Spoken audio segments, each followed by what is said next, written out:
18তম শিক্ষক নিবন্ধনের যে আমাদের যে প্রত্যয়নপত্র, যেটা হচ্ছে আমাদের সনদ বলতে পারেন বা আমাদের যেটা সার্টিফিকেট, সেই সার্টিফিকেটের বিষয়ে আমাদের এনটিআরসি ওয়েবসাইটে যে বিষয়টি নোটিশ আকারে আজকে প্রকাশ হয়েছে, সে বিষয়ে আমরা একটু দেখব কিভাবে আমরা আমাদের সনদটা ডাউনলোড করব, সে বিষয়ে আমরা একটু আলোচনা করব। তো প্রথমে আমাদের যে বিষয় সেটা হচ্ছে অষ্টাদশ শিক্ষক নিবন্ধনের পরীক্ষা 2023-এ চূড়ান্তভাবে উত্তীর্ণ প্রার্থীদের প্রত্যয়নপত্র অর্থাৎ সার্টিফিকেট যেটা, সেটা ডাউনলোড ও ভুল তথ্যাদি সংশোধন সংক্রান্ত বিজ্ঞপ্তি। অর্থাৎ যে আমাদের আবেদন করার সময় যে ভুলগুলো হয়েছে, সেই বিষয়ে আমাদের সার্টিফিকেট ডাউনলোড এবং আমাদের যে সার্টিফিকেটের যে ভুলগুলো ছিল সেই ভুলগুলো সংশোধনের বিষয়ে কিভাবে আমরা কি করব সেই বিষয়ে আমাদের একটি নোটিশ এনটিআরসি ওয়েবসাইটে প্রকাশ করা হয়েছে। তো আমরা একটু যদি এখানে দেখি যে এত দ্বারা সংশ্লিষ্ট সকলের অবগতির জন্য জানানো যাচ্ছে যে বেসরকারি শিক্ষক নিবন্ধন ও প্রত্যয়ন কর্তৃক এনটিআরসি এর ব্যবস্থাপনায় গৃহীত অষ্টাদশ শিক্ষক নিবন্ধন পরীক্ষা 2023-এ চূড়ান্তভাবে উত্তীর্ণ প্রার্থীদের প্রত্যয়নপত্র সার্টিফিকেট প্রদানের লক্ষ্যে প্রত্যয়নপত্র এবং সার্টিফিকেট প্রস্তুতিতে কার্যক্রম চলমান রয়েছে। অর্থাৎ যে আমাদের যে সনদপত্র আর কি, যেটা আমাদের সার্টিফিকেট, সেটার কার্যক্রম আমাদের প্রদানের কার্যক্রম চলমান রয়েছে।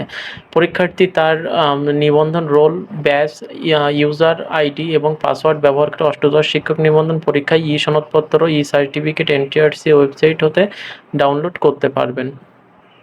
অর্থাৎ পরীক্ষার্থী নিজের হচ্ছে নিবন্ধন রোল নম্বর, ব্যাচ এবং ইউজার আইডি এবং পাসওয়ার্ড ব্যবহার করে আমাদের যে এনটিআরসি যে ওয়েবসাইট রয়েছে সেখান থেকে হচ্ছে ডাউনলোড করতে পারবেন একজন প্রার্থী। দেন এখানে বলা হয়েছে আমাদের অষ্টাদশ শিক্ষক নিবন্ধন পরীক্ষা 2023-এ চূড়ান্তভাবে উত্তীর্ণ প্রার্থীগণ তাদের রোল, ব্যাচ ও জন্ম তারিখ ব্যবহার করে ষষ্ঠ নিয়োগ সুপারিশ বিজ্ঞপ্তিতে আবেদন করতে পারবেন। এবং আমাদের যে ষষ্ঠ যে গণবিজ্ঞপ্তি যেটা প্রকাশ হয়েছে কিছু একদিন আগে, সেটার বিষয়ে বলা হয়েছে যে অষ্টাদশ শিক্ষক নিবন্ধন পরীক্ষায় 2023 উত্তীর্ণ প্রার্থী তাদের রোল নম্বর, ব্যাচ, জন্ম তারিখ ব্যবহার করে ষষ্ঠ নিবন্ধনে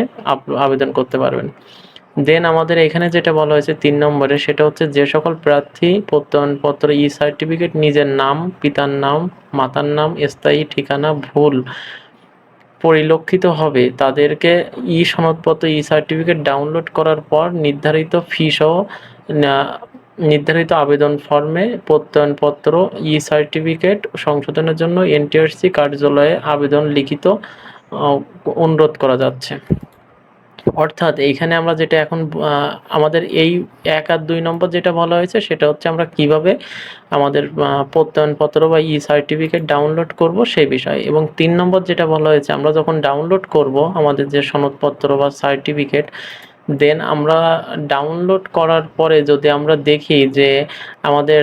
সার্টিফিকেটে কোনো ভুল আছে বা কোনো সমস্যা আছে, দেন সেক্ষেত্রে আমরা কি করব, সেক্ষেত্রে আমাদের এই 3 নম্বর যে কলমটা এখানে বলা হয়েছে যে প্রথমে যদি আমরা দেখি এখানে নিজের নাম, পিতার নাম, মাতার নাম এবং স্থায়ী ঠিকানা,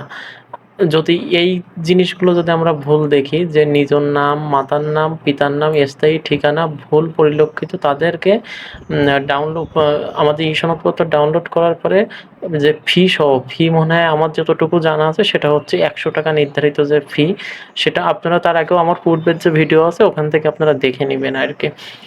100 টাকা আবেদন ফি ফর্মে প্রত্যয়নপত্রিক সংশোধনের জন্য এনটিআরসি যে কার্যালয় সেখানে লিখিত একটা আবেদন করার কথা বলা হয়েছে। এবং 4 নম্বরে যেটা বলা হয়েছে সেটা হচ্ছে যে সকল প্রার্থী নিজের জন্ম তারিখ ভুল থাকায় ষষ্ঠ নিয়োগ সুপারিশ বিজ্ঞপ্তিতে আবেদন করতে পারবেন না, যাদের হচ্ছে আপনার নিজের জন্ম তারিখের ভুল আছে তারা কিন্তু ষষ্ঠ গণবিজ্ঞপ্তিতে আবেদন করতে পারবেন না। তাদেরকে প্রত্যয়নপত্র সার্টিফিকেট ডাউনলোড ব্যতীতই নির্ধারিত ফি সহ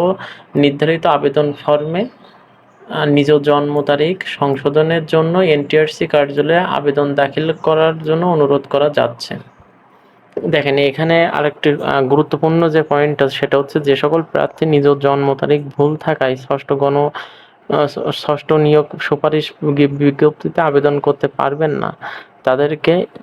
প্রত্যয়নপত্র ডাউনলোড ব্যতীত নির্ধারিত ফি সহ